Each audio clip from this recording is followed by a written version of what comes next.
Bonjour, nous sommes venus pour nous accompagner Honorable Nabiso Aristote Kassani, député à postuler la provinciale de la commune de Limité. Il y a un autre pour s'enrôler pour la élection. Bon, te sentir quand même si la machine les a ébélité, mais quand même Seigneur Salam Salanae, Batou Bazali, tous s'enrôler, nous sommes les études, la police Azar, c'est que Rebiso nous sommes non, bon, c'est un bon, t'es Zara Rokoti ou Silicio Bimi. Ça va, merci. D'accord, merci.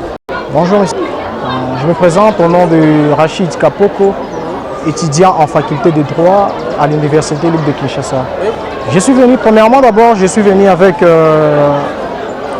le futur honorable Aristote Kassani, qui est mon confrère, pour m'enrôler et l'encourager, vu que c'est une étoile montante de la jeunesse. Il a fait au moins pas plus de 15 minutes pour s'enrôler. Et il est sorti avec sa carte. Bon, il n'y a pas assez de remarques à faire, c'est juste que je trouve plein de gens, c'est comme s'ils sont désespérés. Peut-être qu'ils sont venus très tôt le matin, ils ne sont pas encore accueillis dans la salle. Merci beaucoup, monsieur.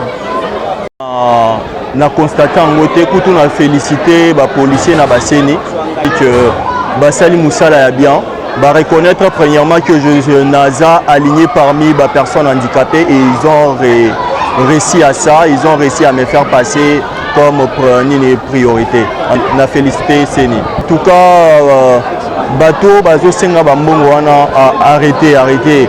Fin de fin, nous tous, toza ba congolais biso tout tozwa carte sango parce que biso tout tobengami mpona voter en 2023. En tout cas je fais plus de 15 minutes, le temps de m'enregistrer et tout a pris déjà 15 minutes. Naza la commune à Limité, naza na 3e rue na centre ya collège Saint-Étienne. Biloba souple eza que ba peuple congolais et congolaises tozwa conscience ya ko s'enrôler massivement parce que mboka na biso moko nde toponaka ba dirigeant na biso. Donc pour na ba dirigeant na biso na 2023, il faut to s'enrôler massivement. Donc mboka eza ya biso en ce moment biso nde ba sanctionnaire biso nde il faut to élire to sanctionner ba o ba choix qui to diriger ba o ba salaki bien.